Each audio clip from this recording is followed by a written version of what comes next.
Yes. In fact, apologies, Benita, my microphone wasn't on. So if everybody makes sure their microphone's on. And we just have Benita on Zoom and everyone else is here. And one of our deputations will be on Zoom as well. So welcome to everybody in the room and on Zoom to our meeting. If we start with the karakia, wakatakateo ki te uru, wakatakateo ki te tana, kia mā kina kina ki uta, kia mā tara tara ki tai. Kia ia ki ana, te atakura, e tio, e huka, e hou, tuturu o witi, wakamawa, kia tina, tina, huie, tai. So our first item is the minutes of the council meeting of the 10th of December, which the motion is to read and confirm those minutes. Are there any issues with accuracy or follow up on those minutes? Everyone happy to approve? So I'm happy to move that. Do I have a seconder? Thank you, Tom. All those in favour say aye. Aye. That is moved. Thank you. The next agenda item is deputations. I received requests for 2 deputations. They both relate to the code of conduct agenda item, so I accepted them. So welcome Peter Moyhu to make a deputation.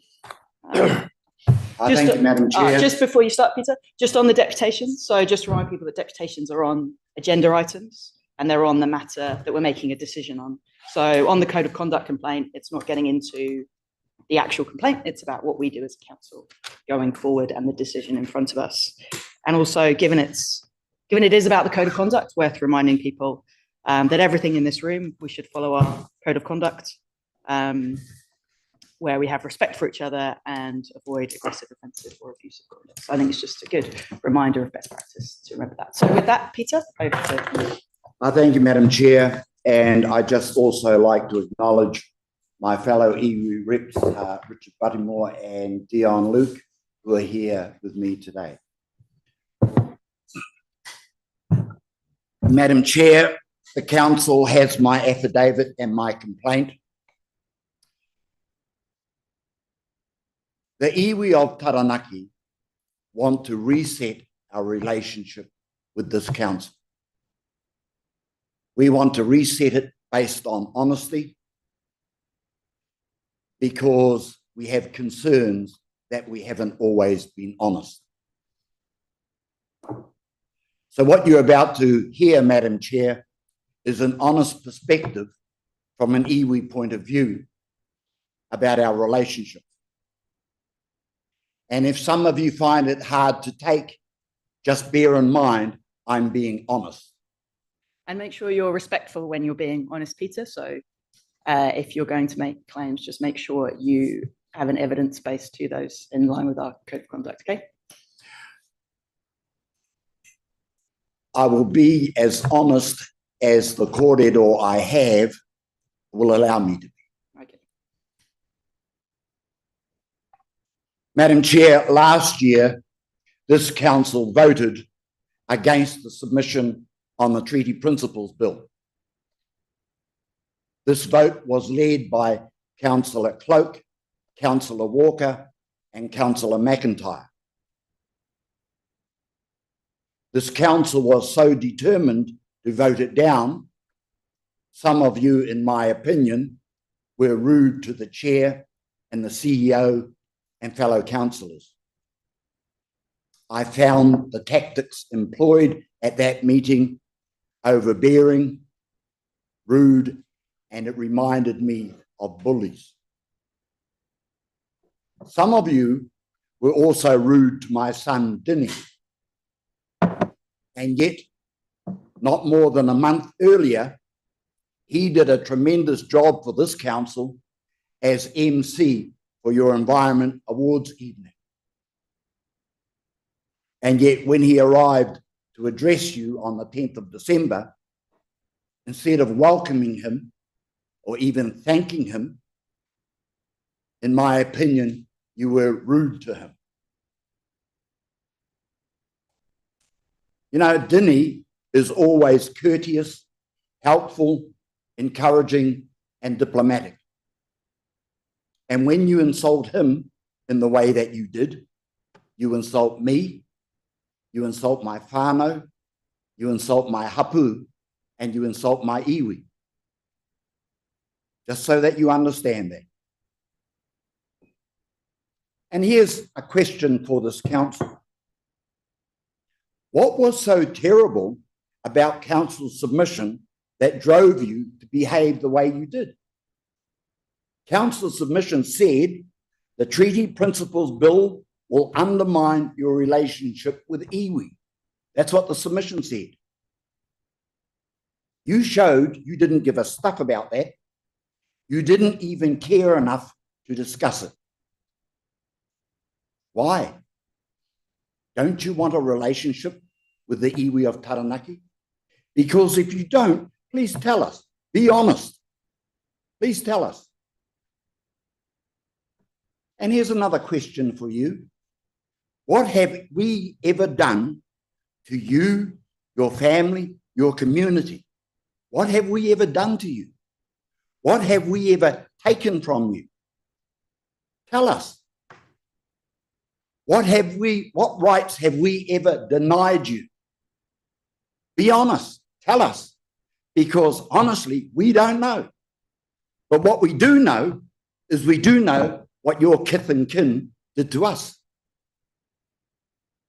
25 years after signing the Treaty of Waitangi, we were invaded. There's no other name for it. We were invaded. And we were invaded illegally, under the terms of the law at the time, and unjustifiably. Unjustifiably, we were invaded. And greed drove that invasion. Greed for our lands and our resources. The very things protected and guaranteed to us under the treaty. The very thing. We were invaded. Hundreds of our people were murdered. Murdered. Over 1 million acres of Taranaki land was stolen from us. Over 1 million acres. Our homes and villages were destroyed. Our crops and livestock stolen. Hundreds of our men and boys were imprisoned without trial. You know why there was no trial? Because they had not committed any crime. My great-grandfather, Tāmati Whanganui, was one of them. He was arrested, imprisoned, and exiled to Otago and used as slave labor. And his crime in the eyes of them at the time, he ploughed his own land. He was ploughing his own land. And that's what happened to him. And while our men were in prison, our defenseless girls and women were repeatedly raped by white men at Pariaka. That's what happened to our women and our girls. And that rape and pillage went on for years. It wasn't a one-off, one-day thing. It went on for years. Peter, just conscious of time, just make sure your deputation relates to the decision in front of the council in terms of how we treat the code of conduct. Well, Madam Chair, it's all about providing this council with a perspective. Mm-hmm. That's what it is, so that you understand where we are coming from. Our language was beaten out of us, and we were forced to learn a foreign language. Again, all in breach of the treaty.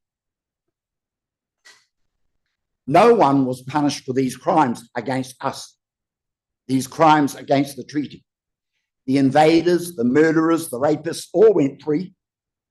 You can understand, or can you understand, the trauma that our people have had to suffer under for generations. Here's another thing. We were denied access to the courts. There was no justice for us. There was no compensation for us. We were told the country couldn't afford it.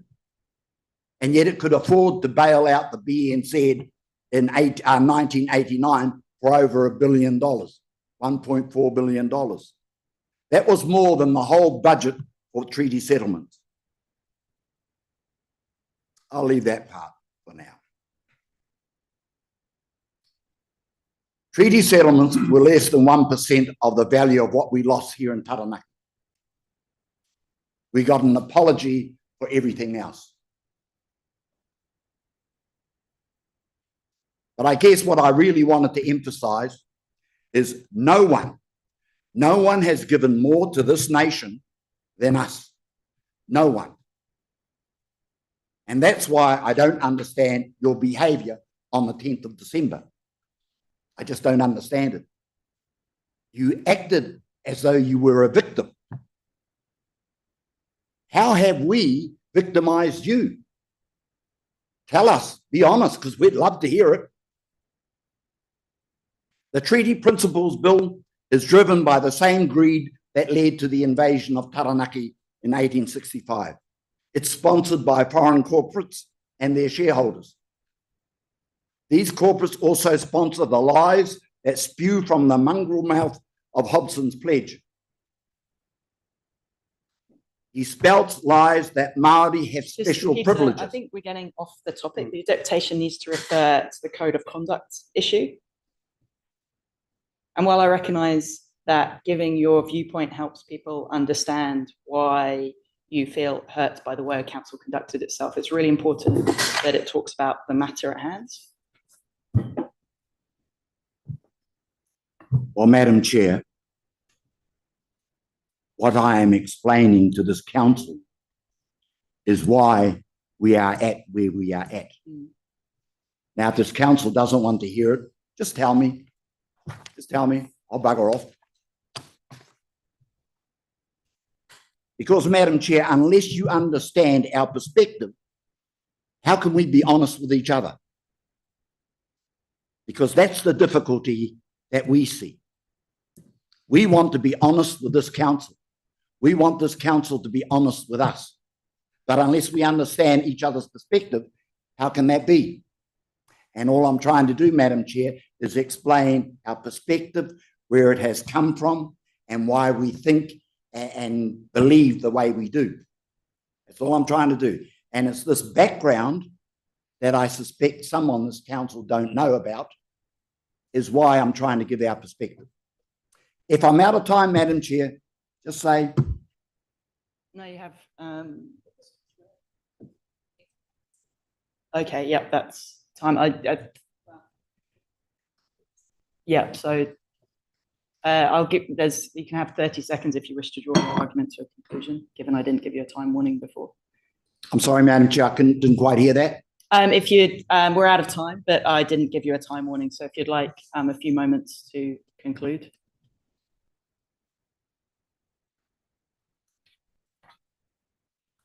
As in 30 seconds, not. I don't think it's worthwhile, Madam Chair. I don't think it's worthwhile. This council doesn't want to hear our perspective, because I was going to end up with something positive.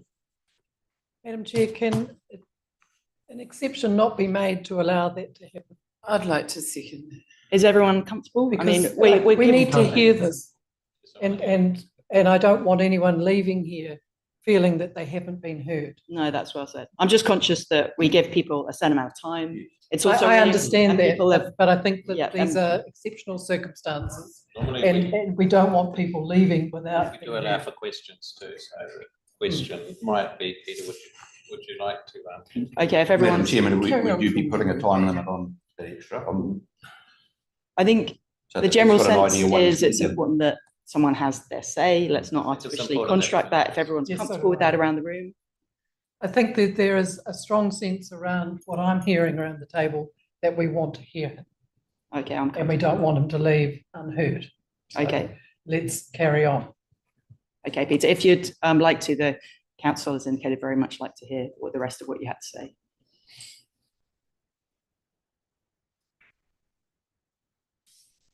I'm sorry, Madam Chair, my hearing is the best. What she's saying to you is that we want to hear what you have to say, so please continue. Thank you, Madam Chair.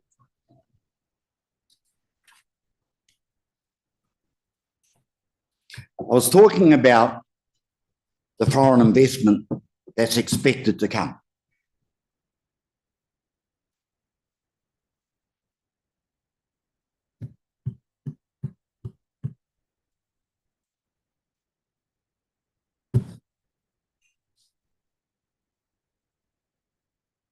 Take your time, Peter.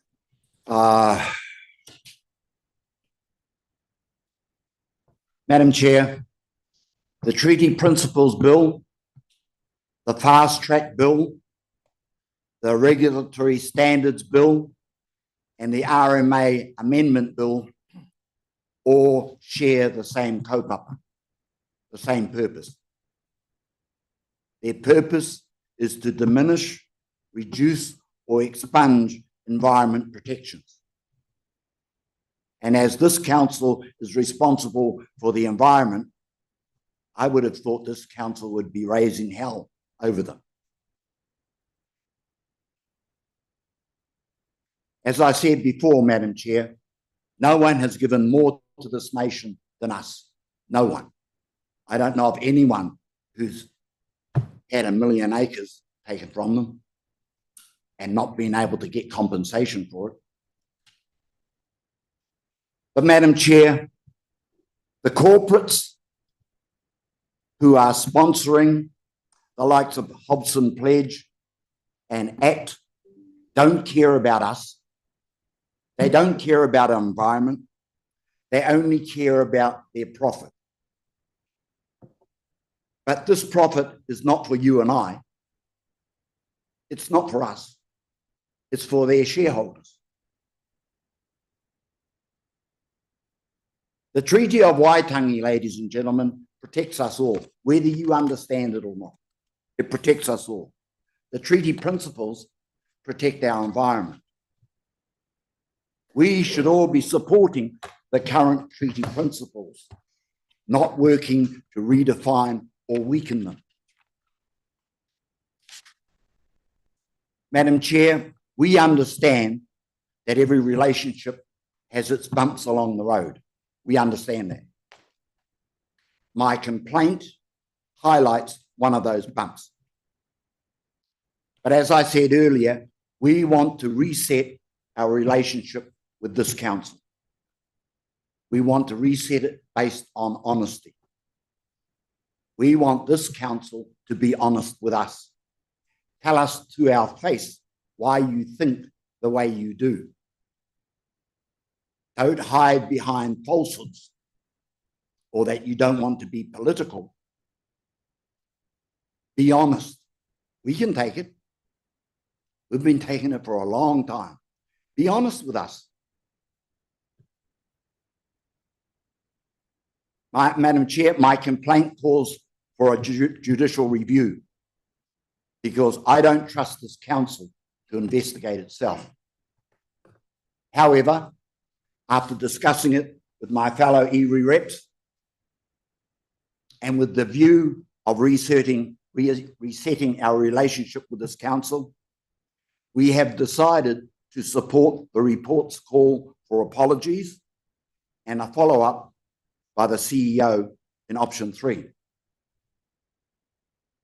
We want to put this unfortunate matter behind us and move forward.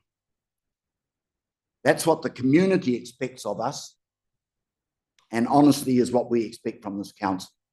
Thank you, Madam Chair. I'm happy to take questions if there are any. Thank you. We'll just have a brief questions. Are there questions from councillors? Let's see any hands raised. Thank you. There be none. Thank you, Madam Chair. Moving on to the second deputation, we have Dini Moihu on Zoom.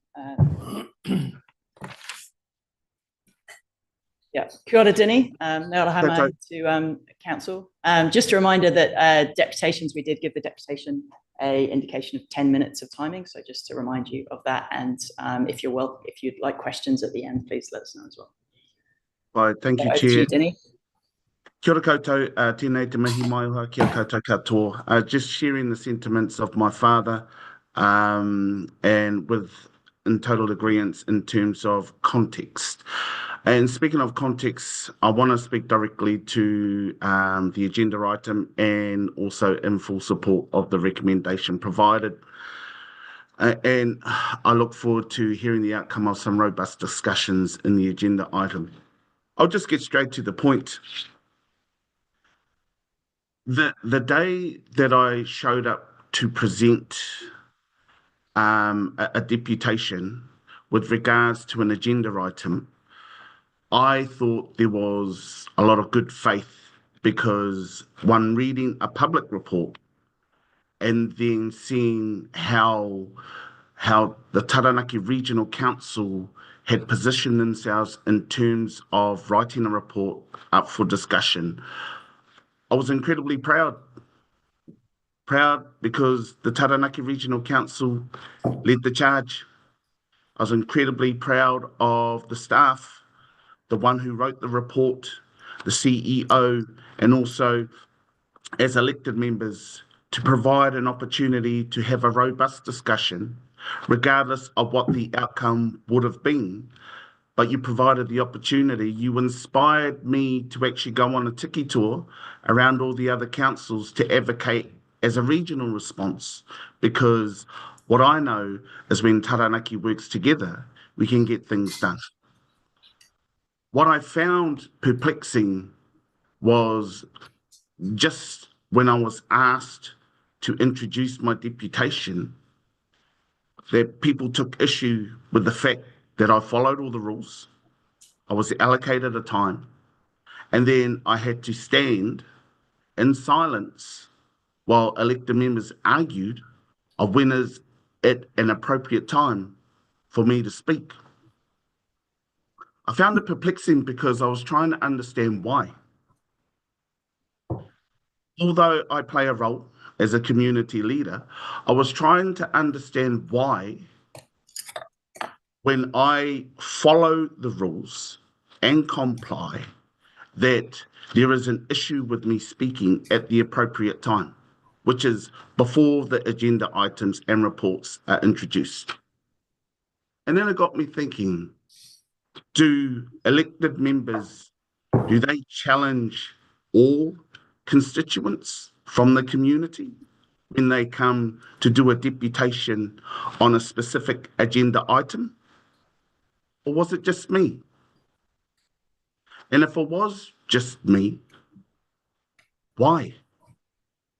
What was it that I was going to do that prompted elected members, representatives of our community, to not want me to speak at the appropriate time, to which I am speaking now at the appropriate time?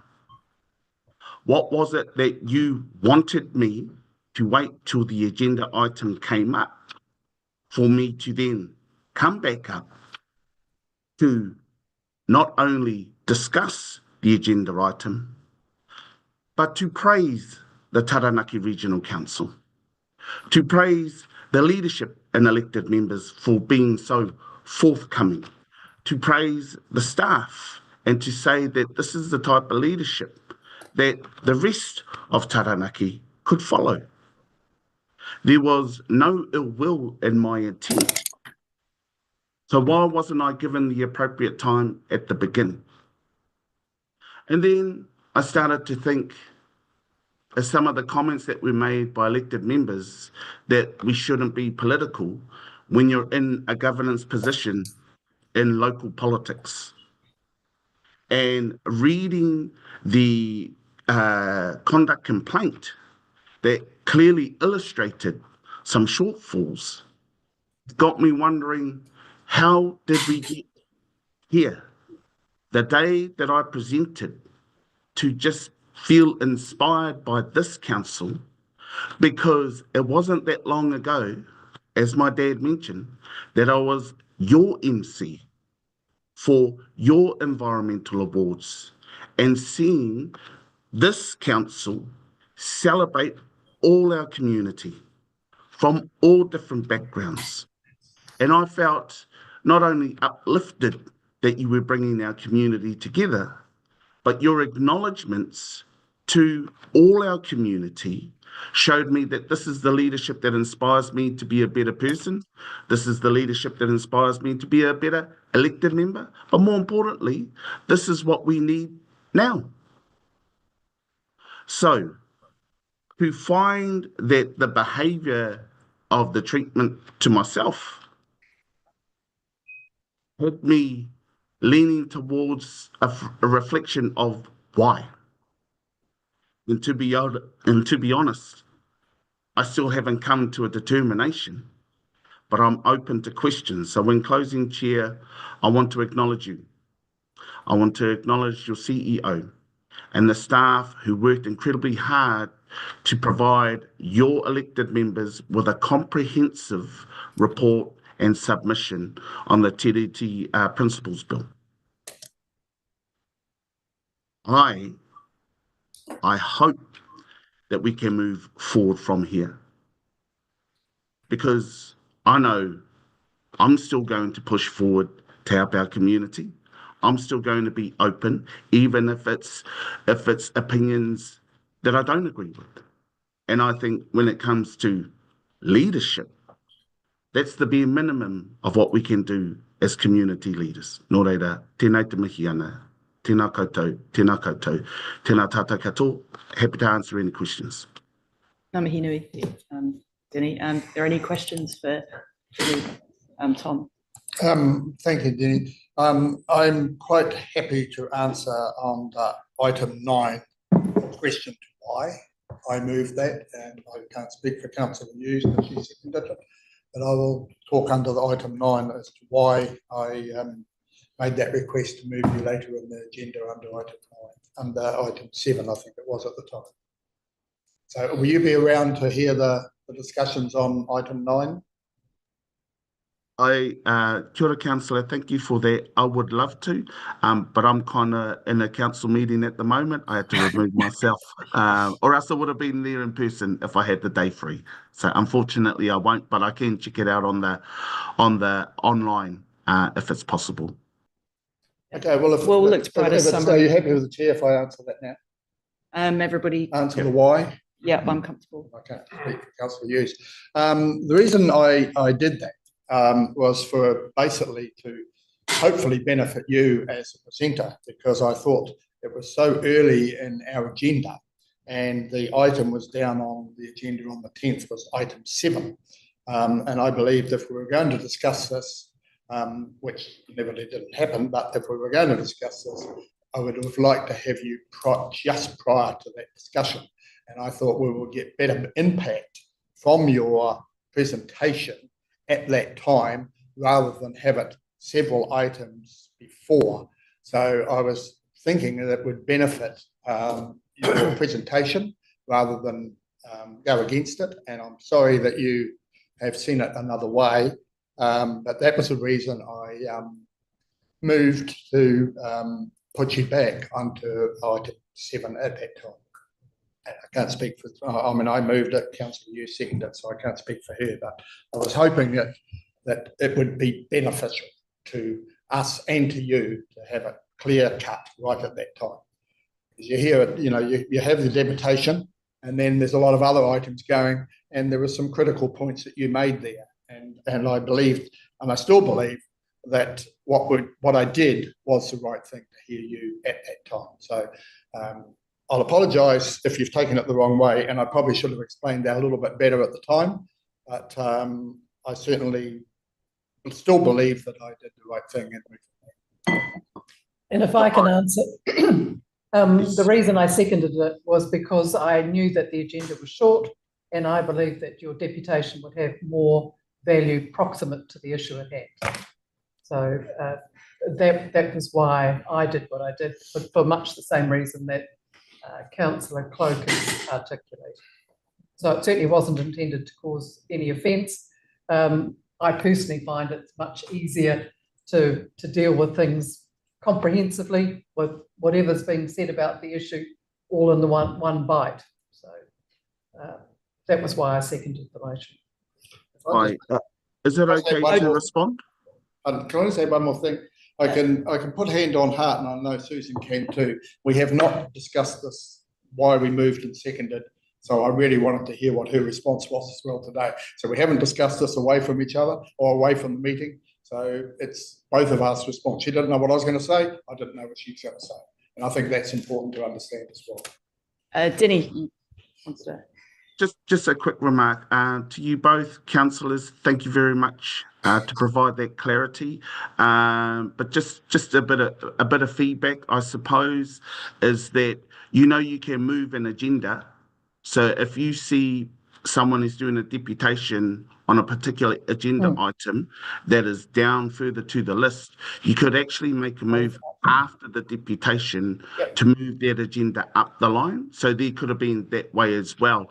But I think the issue that I had was that I was up there feeling awkward while you were discussing this for a matter of minutes.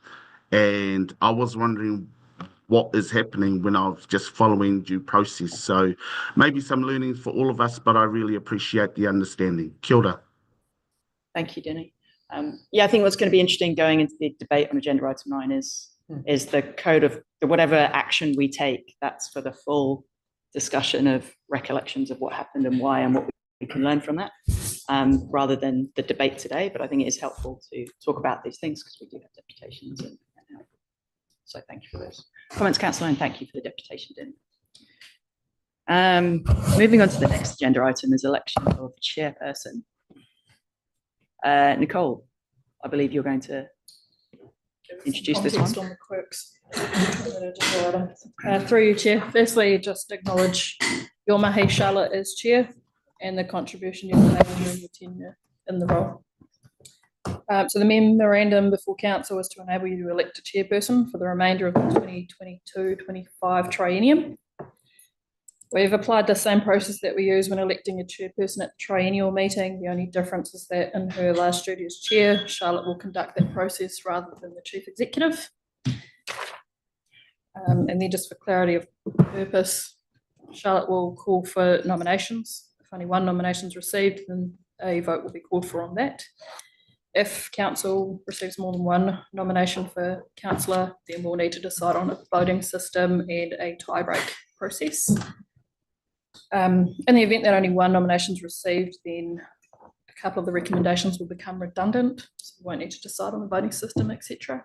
So you'd only have to move the motions that relate to the appointment of the chair. I'll hand it back to you, Charlotte, to conduct that vote and be available for questions if needed. Thank you. So I call for nominations of chairperson. Madam Chair, I'd like to nominate Councillor Craig Williamson for the position. Thank you. Is there a seconder to that motion? I'll second it, Chair. Great. So we'll have Mike Davies the seconder. So are there any other nominations? So we have one nomination. So as per the recommendations, we can move that person is duly elected. I'm following the right process here, yes? Madam Chairman, just as a slight procedural thing, you should call for nominations 3 times before closing nominations, even though you've only got one. So call for nominations again? Yep. And again? Yep. Does that mean you're okay? Yep. Thank you, Donald. There's plenty of people, plenty of time. Yeah. Important we all understand what we're doing. Yeah. Very important decision. Thank you. I'll nominate him 3 times. Great. So all those in favour. Other people want to come through, they have opportunities to do that rather than closing it down too soon. Yeah, thank you. So we have a proposer and a seconder. So all those in favour of electing Craig Williamson as the chairperson, say aye. Aye. Those against, say nay. That motion is carried. So now we welcome Craig. Yep. Round of applause.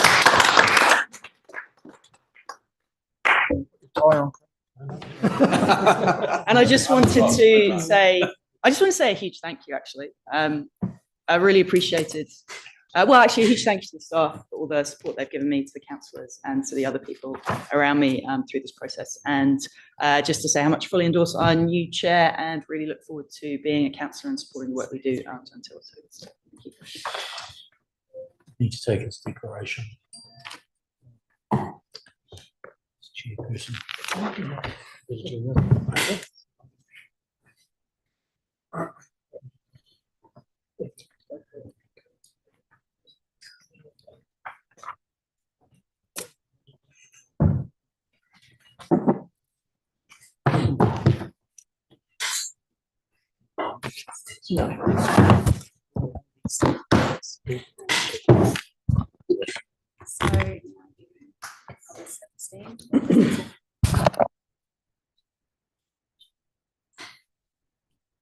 Okay. Declaration.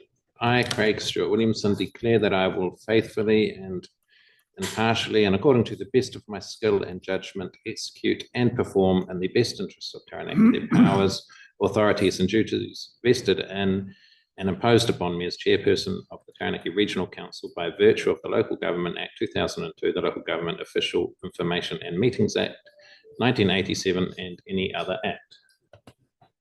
That's it. Okay. Just sign it.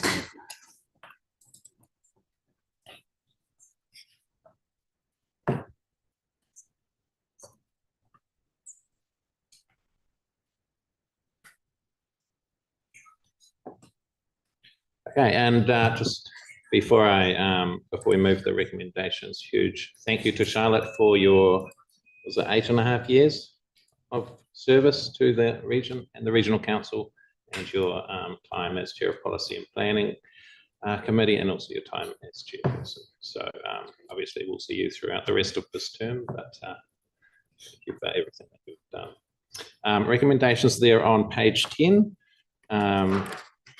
We received the election of Chairperson report to appoint Councillor Williamson to the position of Chairperson. There is C and D. Could I have a mover, please? I'm happy to move. Susan, seconder. Thanks, Alan. All those in favour, please say aye. Aye. Against? There are none. Well done.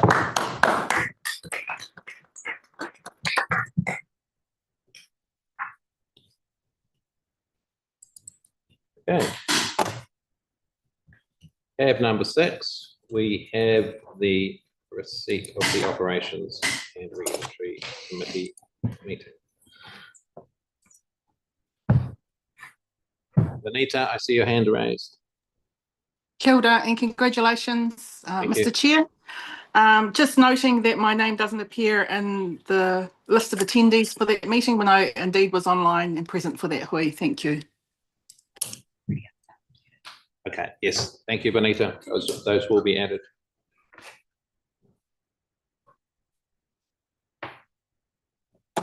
Okay, so the recommendations are there on page 14. Does anyone else have anything to add or any amendments to make to those minutes? There appears to be none. Could I have a mover to move those? Again, I'm happy to move, Mr. Chair. Susan, thank you, and Tom seconding the recommendations on page 14. All those in favour, please say aye. Aye. Against? There are none. Item number 7, recommendations on page 18. This is the receipt of the policy and planning minutes from 4th of February. Does anyone have any changes to make? Through you, Chair, Yes. I was present at that, but I will bring that up at the policy and planning meeting when they confirm those minutes. We're just receiving them here, so. All right, they're up to date now. They've been updated and diligent already. Okay, very good. I will move those. A seconder, please. Thank you, Neil. All those in favour, please say aye. Aye. Against? There are none. Moving on to the Audit and Risk Committee meeting minutes, 10th of February. The recommendations on page 23 to receive and adopt them. Any comments, changes? No, I'll move, Chair, and just on item 5, the Yarra Stadium, everything's on target for the completion in March thereabouts, and plans are afoot to actually have some sort of opening of that wonderful event, which is an official item for you to do, Chair. So I hope you're well prepared. I know nothing about it. Anyway, I'll move the item. Thank you. Got your scissors. Yeah. Seconder, please. Donna, thank you. All those in favour? I don't think I Donna can't. Well, you were there. Donald. Yep. Donald can. All those in favour, please. You were Aye. Am I there. allowed to have fun? No, because you're not a member. You can't see them. She was there. Anyway, Tom. This is receiving the This is minutes. receiving. The council cannot confirm the committee minutes. Committee minutes need to be confirmed By by the body itself, so by each committee. So there is no reason why Councillor Pram cannot second receipt of the minutes. provided she. No, she does not need to Oh, be in the no, executive right, meeting. She's yep, here at the okay. council meeting. It's just the council receiving the minutes and confirming any decisions. It does not require the council to have been present at the committee meeting itself. Thank you. All right. Back to all those in favour, please. Aye. Aye. Against? Yeah, I know. Okay. Council conduct complaint report, page 27. Steve, I'll hand that over to you. Chair, look, this is obviously dealing with the issue arising from the 10th of December meeting and the complaint that was received from Mr. Moihu. There were two different aspects to that complaint. One was about the general conduct of the proceedings. There was arguably also some code of conduct specific matters raised in that issue. There is a difference between code of conduct which relates to the behaviour and actions of individual councillors. It's different to the actions and behaviours of the body as a whole.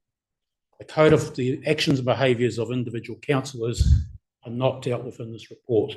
They remain outstanding issues that, depending on where this issue gets today, I will follow up with Mr. Moihu again about whether he wishes to continue to pursue those individual complaints that seem to be made in there. But the code of conduct is separate to this issue. So this issue is again dealing with the matters before the committee. It is here as a report arising not only from the complaint, but also some informal discussion which happened at both Operations and Regulatory Committee and Policy Committee, where there was an informal request made for a report to be put on this agenda to deal with, and there was some discussion on the issues raised arising out of the 10th of December meeting. In looking at the range of issues, it is helpful to recognise firstly that in terms of the standing orders and code of conduct, Council has an absolute obligation to comply with those. As a matter of by law, you need to comply with your standing orders and you need to comply with your code of conduct. The broader issues relating to decision-making process are, again, matters that can be challenged by anybody by way of judicial review. Judicial review is a discretionary relief and subject to somebody deciding to pursue judicial review proceedings. Until a decision of the council or of any council is set aside by a court, the decision remains valid and enforceable despite any procedural failings that may or may not have occurred or what people may see as procedural failings in terms of the process they follow. This report does highlight some areas of weakness and risk in which my view is if the matter was to proceed to judicial review, you may run a risk of being found wanting. Now, again, even if a court finds that there was a failing in terms of process, the granting of relief is discretionary. And in those circumstances, again, the court will often hear arguments about should we or should we not grant relief and what are the practical consequences of granting or not granting relief to that process. In this situation, the decision made was to not lodge a submission to a bill. Submissions on that bill have closed. Public submissions are being heard by the Select Committee, and the Select Committee is due to report back by end of May, I think it is, if I recall correctly. By the time judicial review proceedings were lodged, Council was to file a statement of defence and the matter to proceed to hearing. It's quite likely that Select Committee will have reported back, and indeed possible that Parliament may have made a decision on what is to happen to that bill based on those proceedings. I make that point because actually practically it's very likely that there'd be no practical relief left for the court to grant. Now, that does not mean, though, that the court will not find there was procedural deficiencies. I have been involved in litigation where the party taking the judicial review proceedings saw the court finding that the council process was faulty, was part of the relief they would find helpful, even though Parliament had legislated to validate the actions of the council after the event. So that does not dismiss proceedings being taken and the relief sought being a finding that the council failed, even though the thing has proceeded on and the bill has been dealt with by Parliament. But the risk of judicial review proceedings is less in those circumstances. So the critical thing is, even if there's failings in this process and different people and I've expressed some views in this paper, believe you're at risk in some areas. Doesn't matter, the decision's still valid and stands unless you decide to overturn it or it's overturned by the court. I also thought it was helpful to just remind you of some of your policy framework and these broader obligations in looking at this, because fundamentally, as indeed some of the deputations raised, this is about the way in which the matter was addressed. Your mission statement, as you have in your adopted 2024 long-term plan, is on the screen there, and it includes reference to leading with responsibility, working cooperatively, encouraging community participation, and taking into account the Treaty of Waitangi. So it's something that you've said is important for you to have regard to, which you're required to do by statute anyway, but you've said we're going to place a particular focus on the treaty and those relationships with iwi and tangata whenua. And that is also reflected in, and I'll come back to this first, in your 5 strategic priorities that you signed off in the LTP, where you highlighted partnering with Māori as a key, one of the 5 key strategic priorities for the organisation to be working on. The fact that that strategic priority exists, particularly right at the moment, is very apt, given the significant number of legislative obligations on you to form formal relationships with a number of iwi across the region. And obviously just 2-3 weeks ago, of course, there was a new entity created with the passing of the legislation relating to the Monga. That entity is an iwi authority, and this council has statutory responsibilities to have a strong and effective working relationship with that body, and is required by legislation to do that. So this council needs to be aware of that, and so this is again very apt that these things are recognised as priorities, and indeed why they are there. Also in the strategic framework, you developed and signed off on a set of organisational values, which are the expectations that you set for staff and yourselves in terms of the way you expect us to work and the way we work internally and externally with our communities. And they're all there in terms of, doing what's right rather than what's easy, demonstrating care and respect for ourselves and others, treating people with dignity, agility, striving for excellence and change, and teamwork. Those are values that you're asking staff to implement in the way they work, and I would argue also apply to you as elected members of this organisation. Standing orders you've adopted also has a number of principles about the way you'll go about conducting your business, conducting it in an open, transparent and democratically accountable manner. And of course, the Ombudsman in his review highlighted very clearly the importance of that democratic accountability and transparency in terms of not only conducting meetings in open, but having good, robust discussion, and for different members of the community to hear the differing perspectives that each of you hold as elected members and as their representatives, and presenting their views towards the discussion and debate is seen as important. And that was highlighted in the Ombudsman's review report, which has previously been presented to this council, and is also reflected in those principles in your standing orders.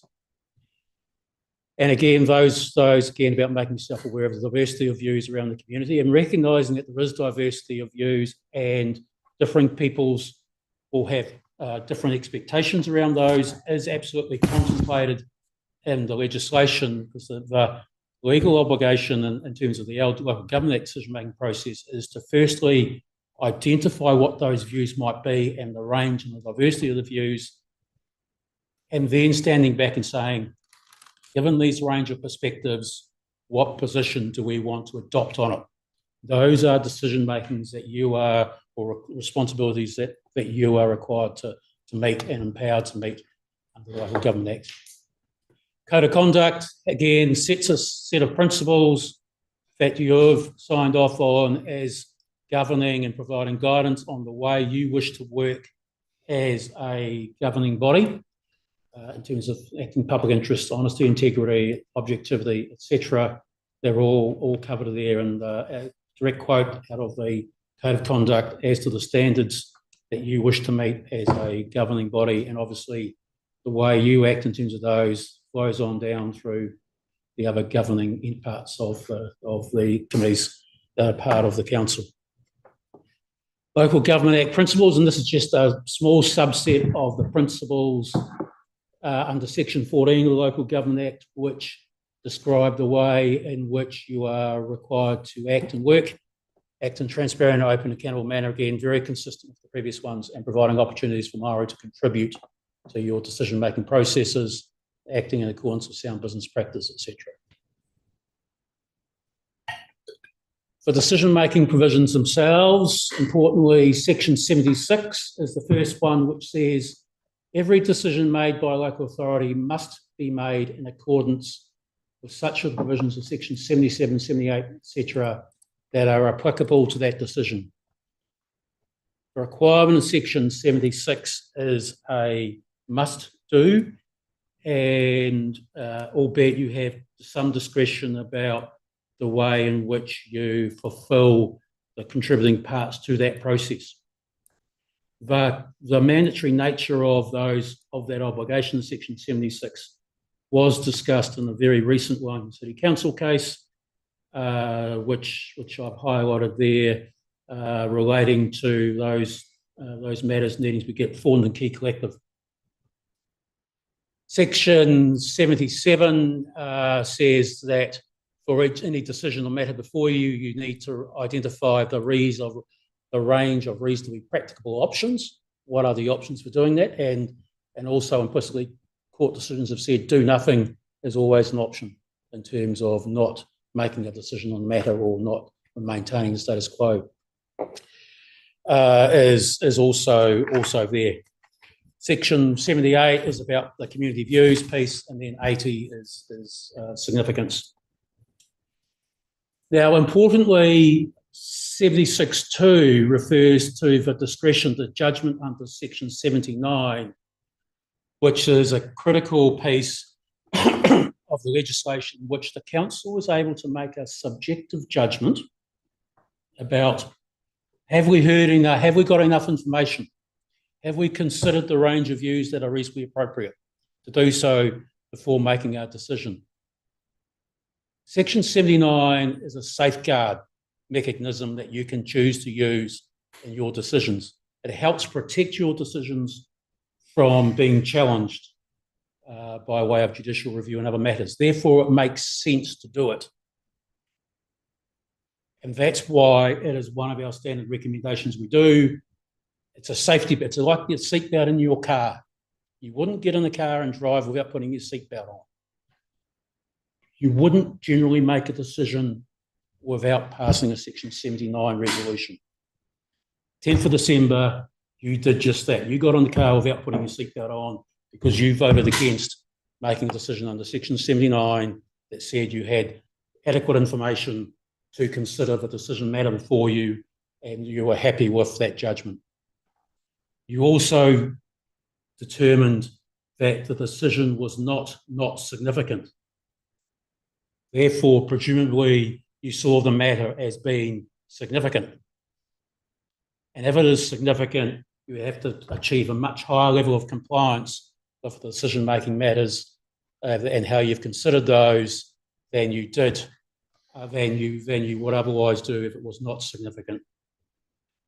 So that those decisions you made to vote against that resolution raises some interesting questions about, and in my view, if it was ever to be challenged, makes those decisions more vulnerable to review.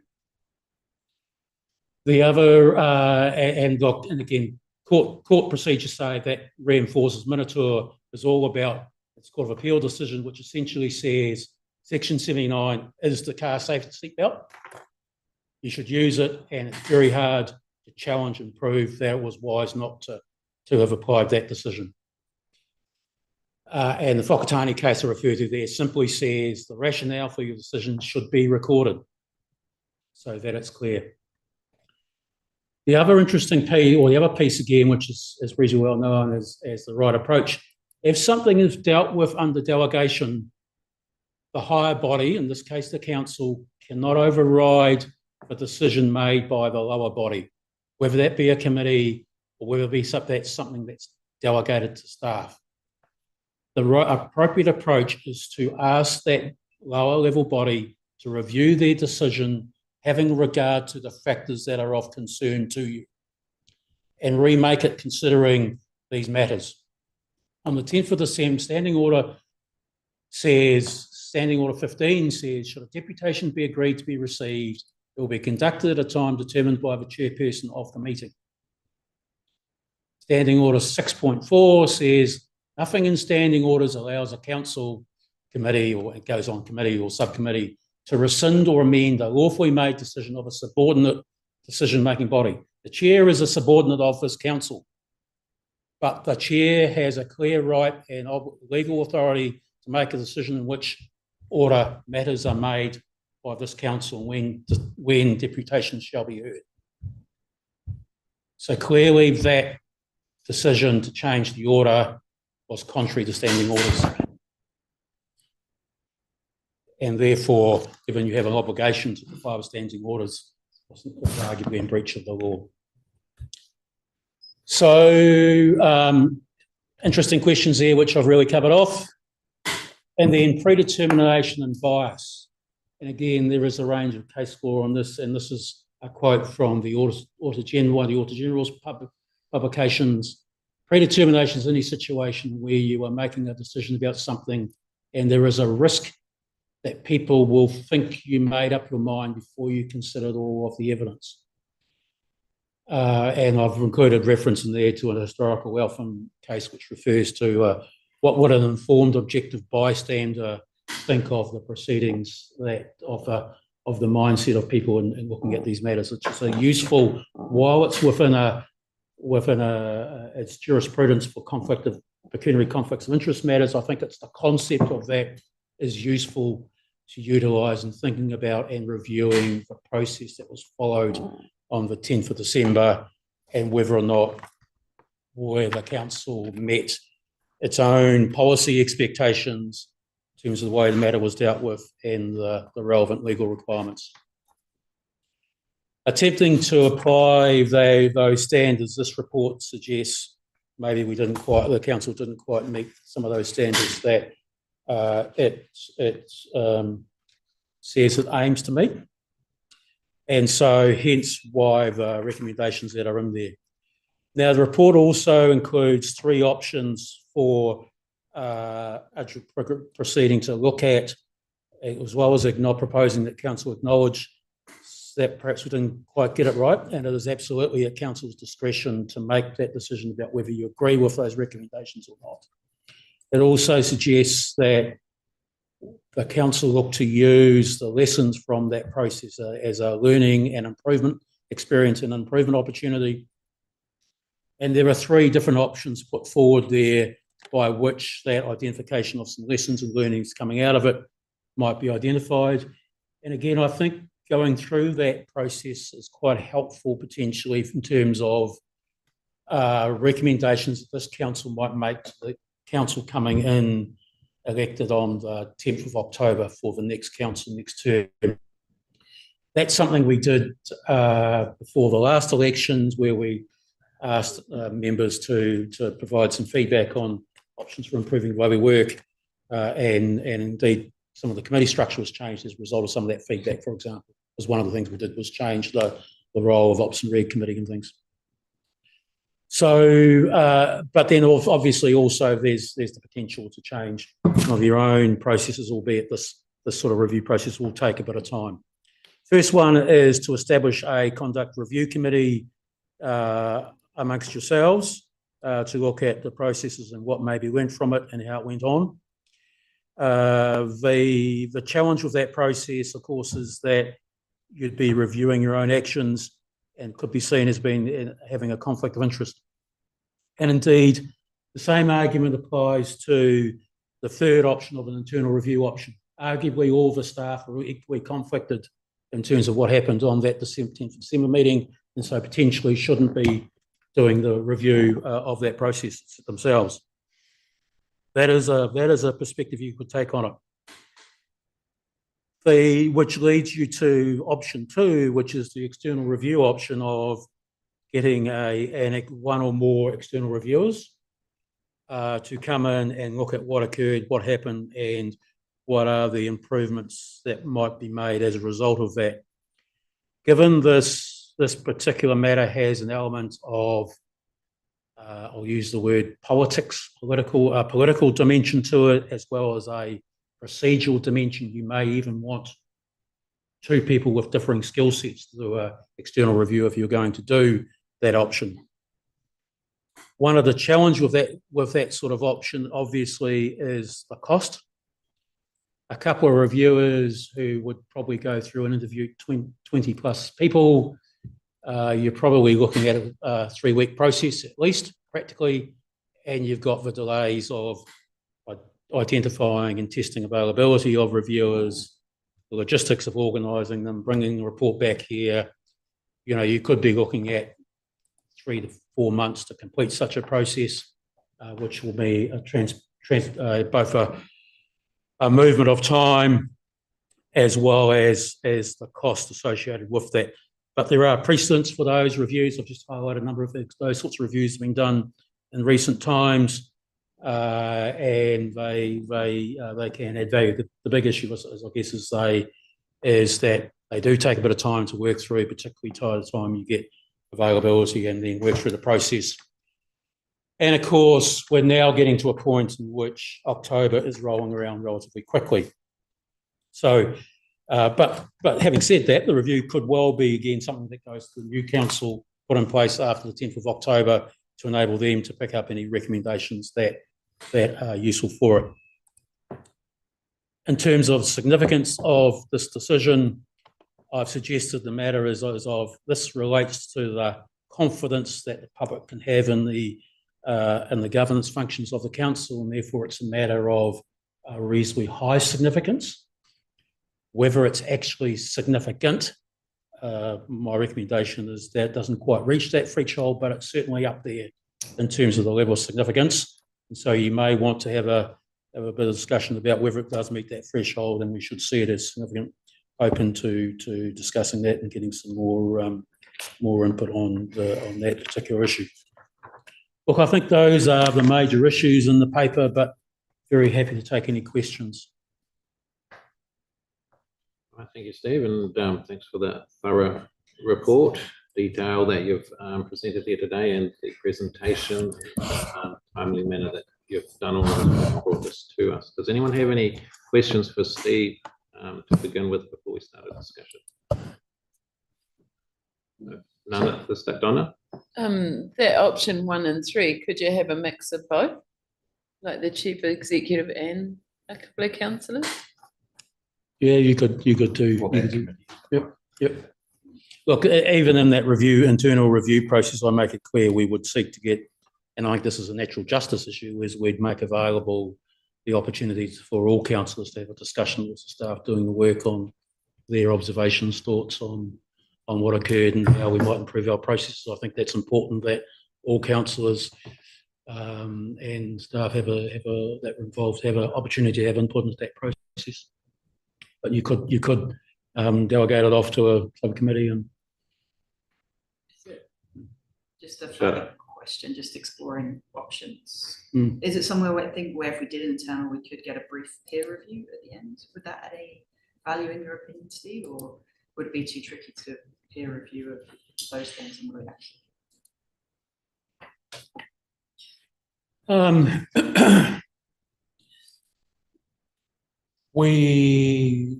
We potentially could, to the extent it's dealing with procedural stuff and recommendations on how our processes might be improved.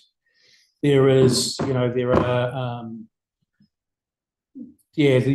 could see some merit in some of that, and the recommendations coming out of the process improvement are things that would probably lend themselves to peer review versus to understand what actually happened stuff is you'd need to have that person talking to those that were directly involved in the process. But certainly if there were a bunch of recommendations on changes to standing orders or meeting procedures or templates, absolutely that stuff could be done because often the peer review is sort of done based on the paperwork, if you like, on the draft report and the findings without doing the work itself. But scope to, explore what would be the way of peer review in this case. Okay, we'll just jump up to Benita now. Well, kia ora tātou. Just before I start, are Peter and the iwi rep still in the room? Peter is. Okay. I te tuatahi ka tuku mihi atu kia koe te whananga o kōrero hōhonu, mō kōrero tika, mō kōrero pono. So thank you, Peter, for elaborating on the legacy that we live with as our reality and our lived experience as tangata whenua in Taranaki. Ngā mihi nui kia koe. Steve, my question really is around the depth and the breadth and scope of any investigation in any of these options. How far and wide can the reach be? Is it limited to what is discoverable under Lagoima, or are personal conversations that happen outside of this forum and the official communication channels part of that discoverable process? And I ask because I've been made aware that there were discussions and predetermination of decisions made before the December 10 meeting, and that Councillor Hughes and I were excluded from any of those discussions with other councillors. So that concerns me greatly and deeply, and I would be worried about the veracity and the authenticity of any review of any kind that goes on unless there is full investigation and full disclosure about all of the discussions that happened, because quite frankly, I would have little faith in anything where anyone wasn't perfectly honest about their behaviour, perfectly honest about their participation or their intention, including the exclusion of Councillor Hughes and I from any pre-hui conversations. So that's what my biggest concern is that we wouldn't get the full story and there wouldn't be full buy-in, because as Peter has alluded to, this council would not be honest about their discussions, about their deliberations, and about their predetermination to that hui. And just further to that, just to let you know that I'll be appearing before the Select Committee next week. I've been granted a slot and I'll be making reference to what's happened in this council and these actions in my brief discussion with the Select Committee. And I just invite you all,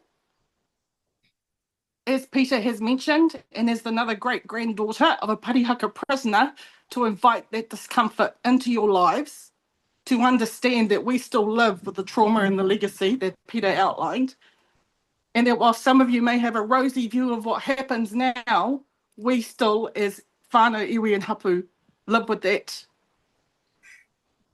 breach of the treaty. So this is very important to us. So again, Steve, thank you. How far and deep can that reach go? And what will the veracity of those investigations come up with? And further to that, I don't see anything about training or any indication that councillors will undertake the necessary training to understand the context in which they have put this council, the repute that they have put this council in, and the damage done with iwi and restitution of those relationships. Kia ora. Just to answer, perhaps the best way to answer those questions, Benita, is everything that any of us do, think or know as a staff member or as an elected member is discoverable information under the Government Official Information Meetings Act and must be disclosed publicly unless there's good reason for withholding that information.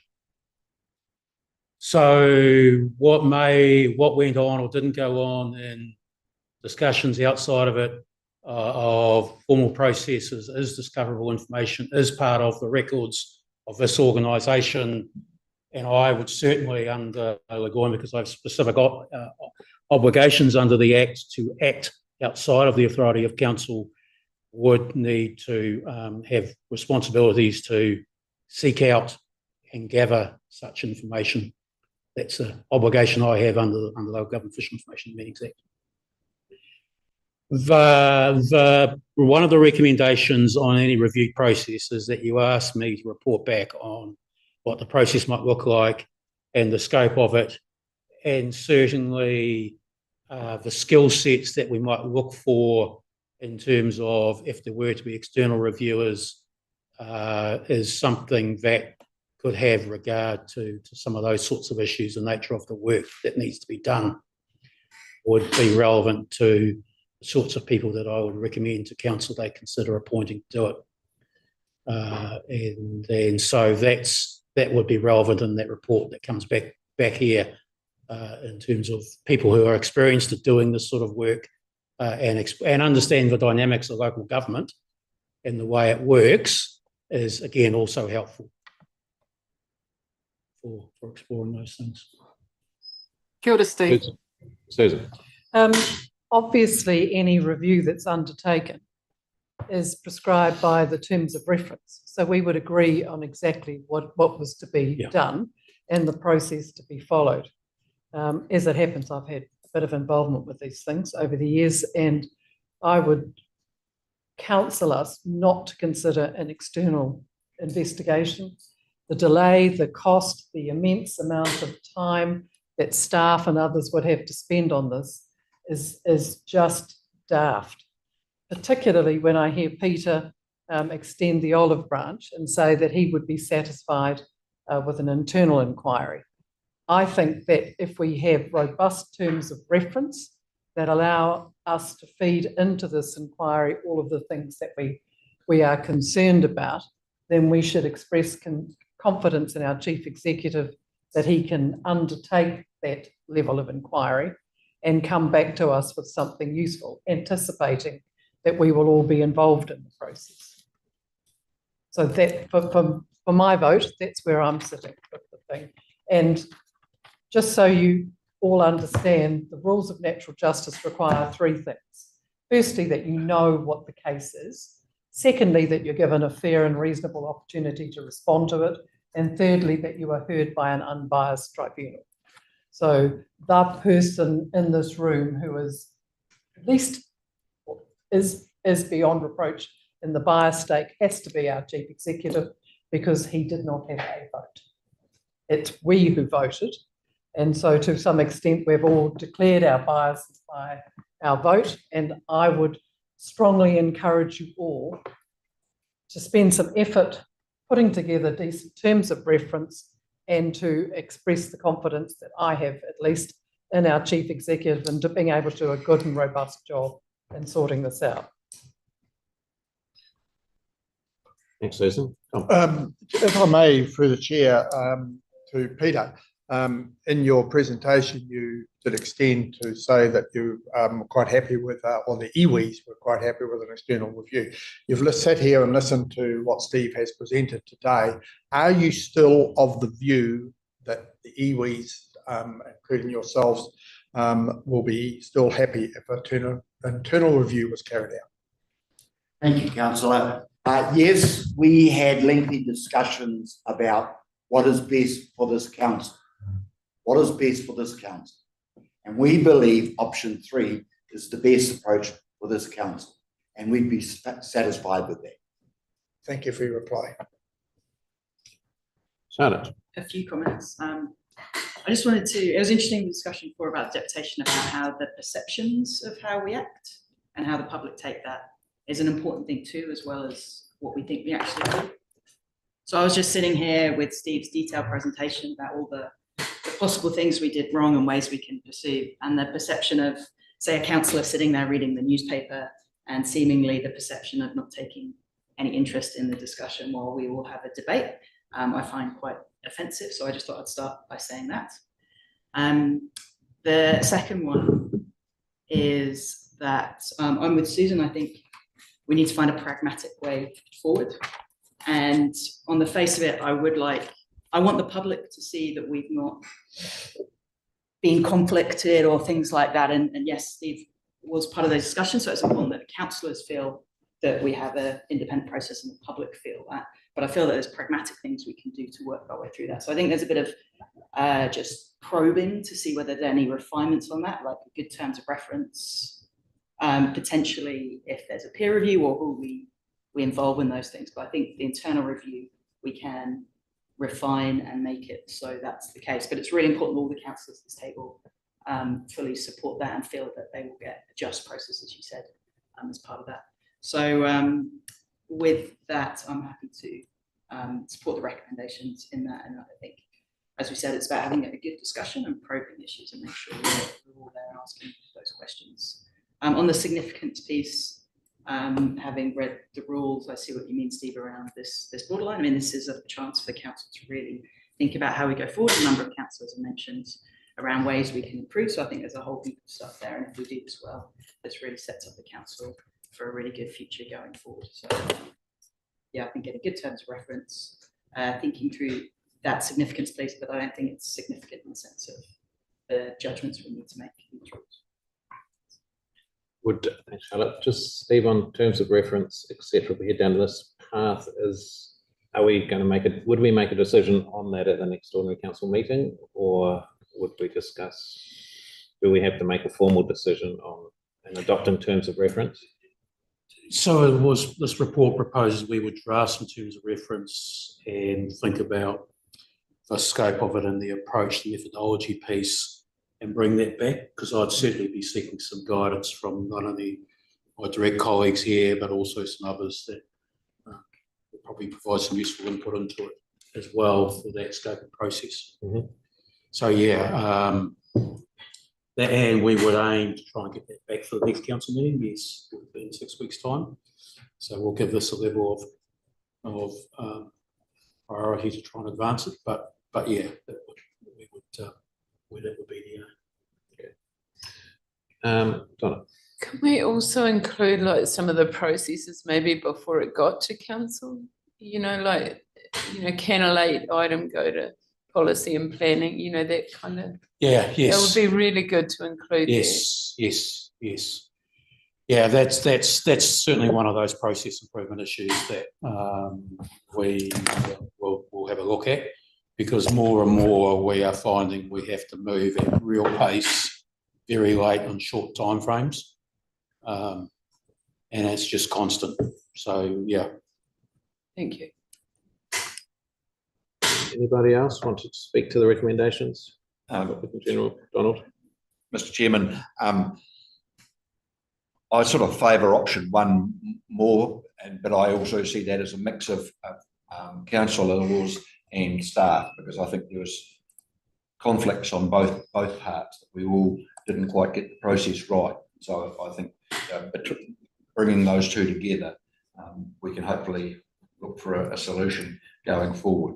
With the prerequisite of the right terms of reference, etc.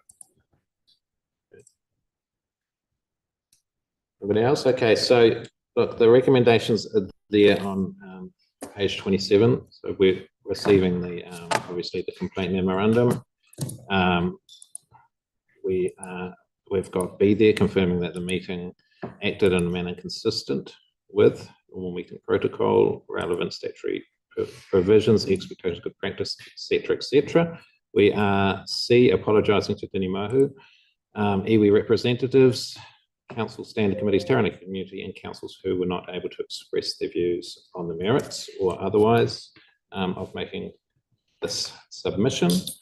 We're agreeing to the internal review if we choose to go with option 3. I think I get the feeling most people are supporting option 3, so we will vote on that as it is to begin with. We're asking Chief Executive to report back, and he's just told us how that will probably work, and hopefully by the time the next meeting cycle rolls around, there's F and G there.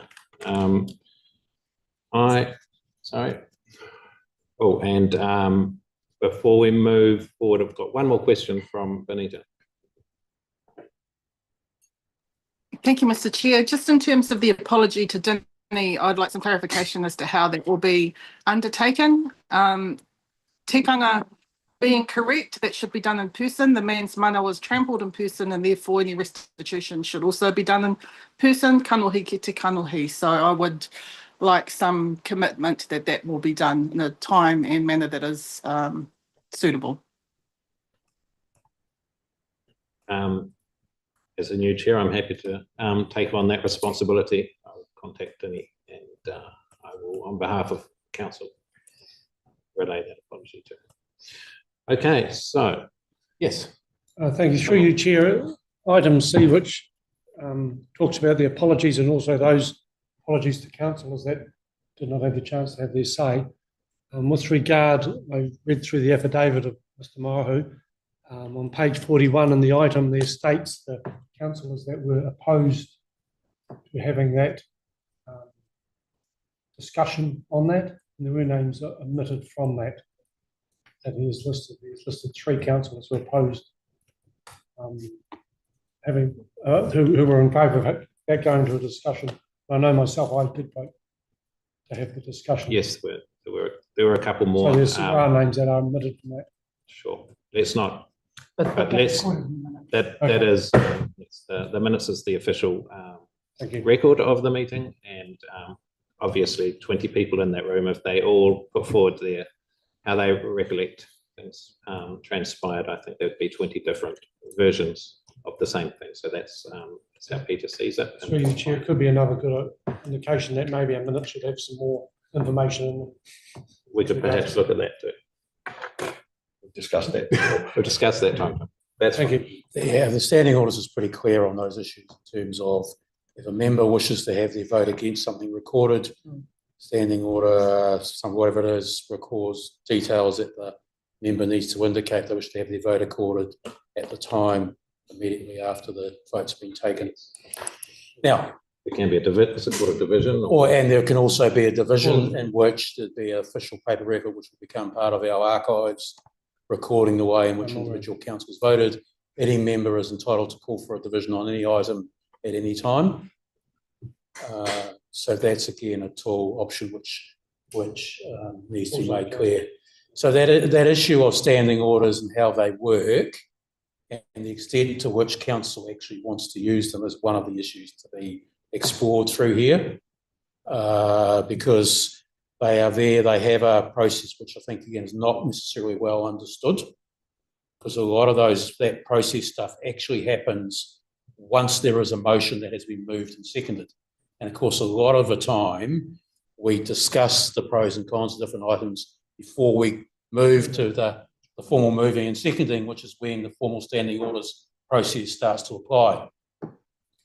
So that is, and the extent to which you want to apply them and the structures of that, the rigours, the pros and cons of that versus the more informal approach that this council and indeed many other councils have adopted and practice is something to be explored in that process. So through you, Chair. So in those cases, we should be moving something before we discuss it with the correct procedure.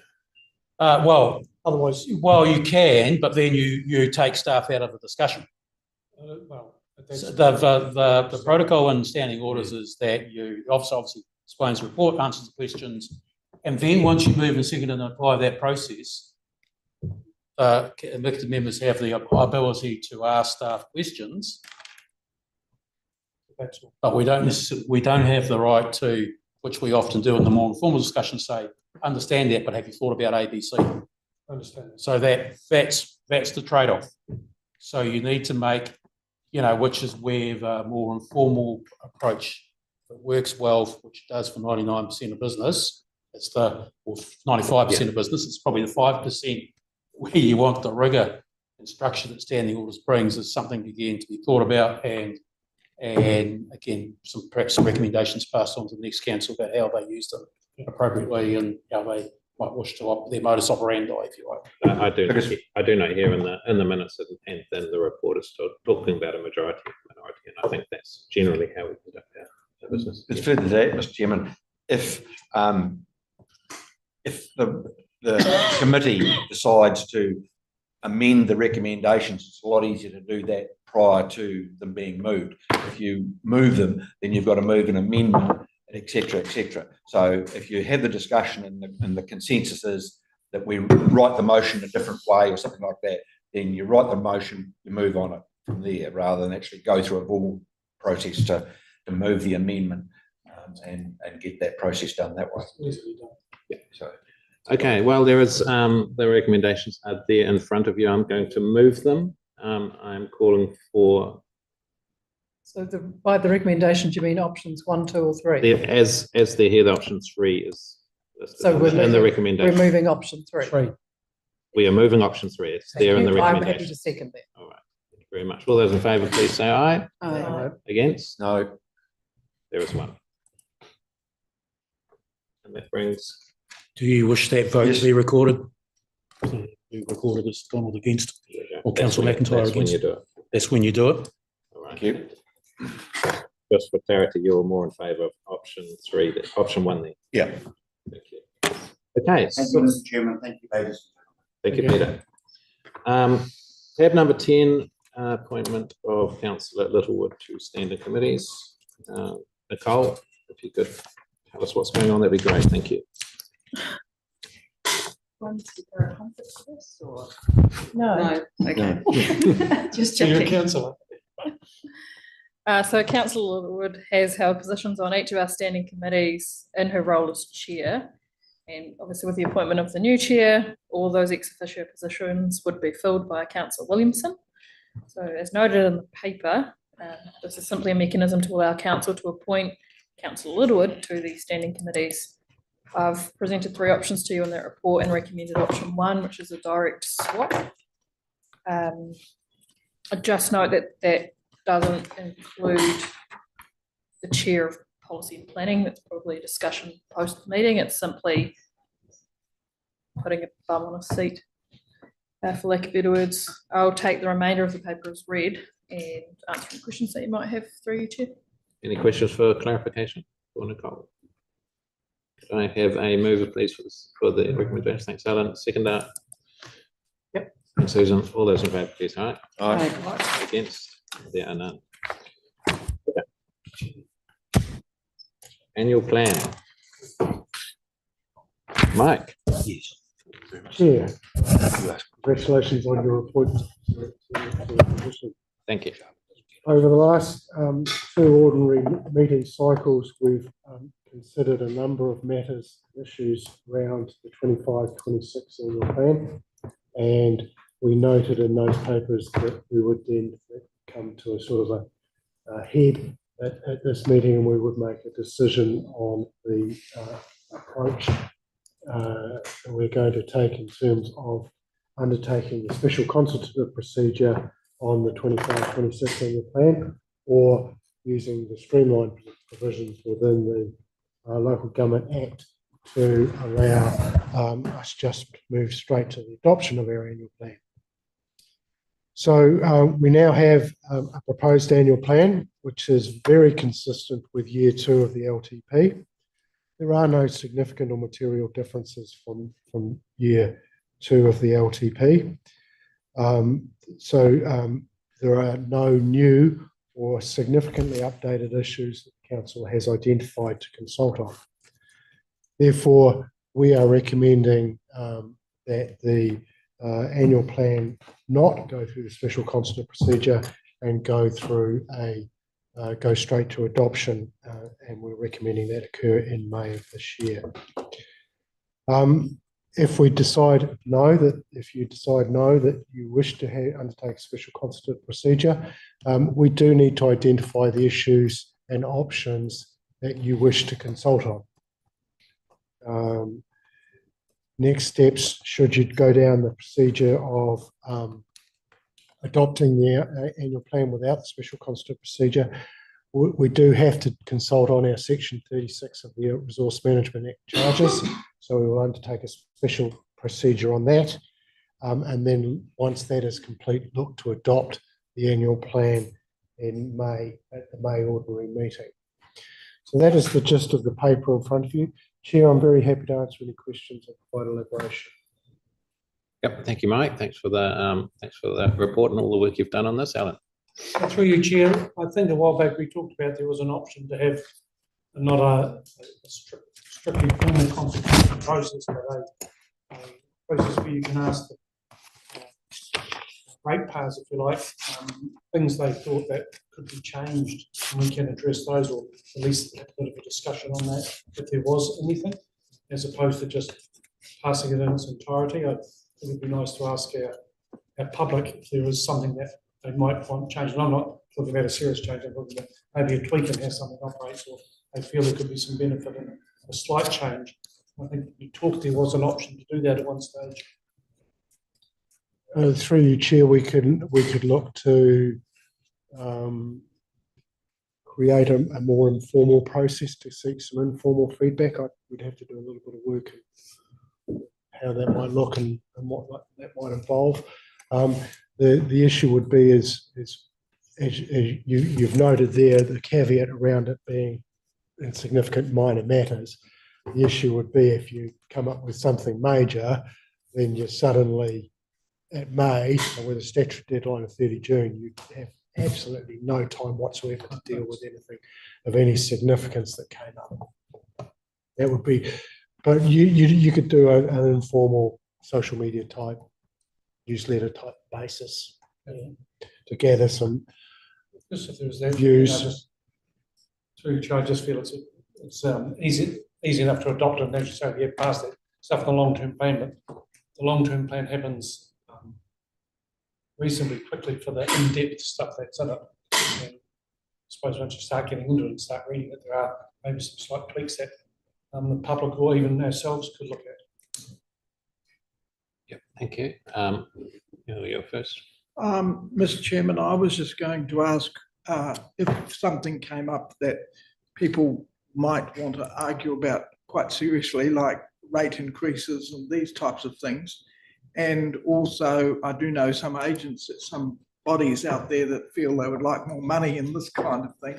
Are we, I understand what is being said here by Councillor Jamieson, and I appreciate that it's good to go back to the ratepayers, but we'd have to do it in a way that didn't unpick the thing in such a way that we were virtually going through the other process. So I'm happy to do it, but I think we've got to be pretty prescribed, because I don't think at this late stage in the council we really want to have a total rates review or any other thing like that.